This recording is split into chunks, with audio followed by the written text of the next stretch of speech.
আজ হঠাৎ করেই সন্ধ্যার দিকে মা বলল চিলি পানির বানা। জানি না কেন হঠাৎ করে মা এটা বলল, যদিও মা এসব খেতে একদম খুব একটা পছন্দ করে না, কিন্তু আমার যতদূর মনে হচ্ছে যে মা সন্ধ্যায় সবার জন্য কি ডিনার বানাবে বুঝে পাচ্ছিল না, তাই আমাকে এটা বানাতে বলল। তাই শুরু করে দিলাম প্রিপারেশন, যেমন ভাবা তেমন কাজ। সর্বপ্রথমে পেঁয়াজটাকে কেটে তারপর ক্যাপসিকাম গুলোকে হচ্ছে কিউবে কেটে নিলাম, আর সাথে কেটে নিলাম হচ্ছে টমেটো।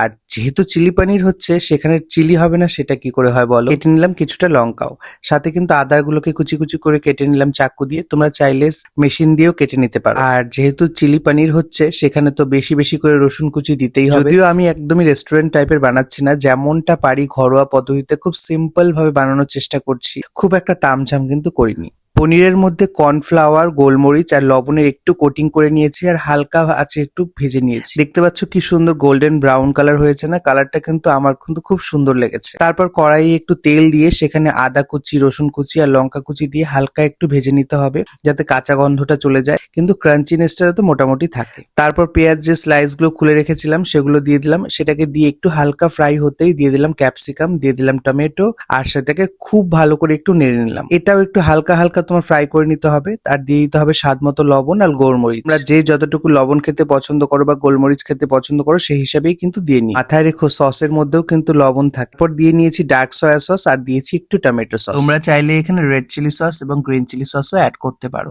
আর দিয়েছিলাম একটু ভিনিগার। ভালো করে একটু নেড়ে নিয়ে জল দিয়ে দিয়েছি, তারপর দিয়ে দিয়েছি কর্নফ্লাওয়ারের গোলা জলটা, মানে ব্যাটারটা যাই হোক।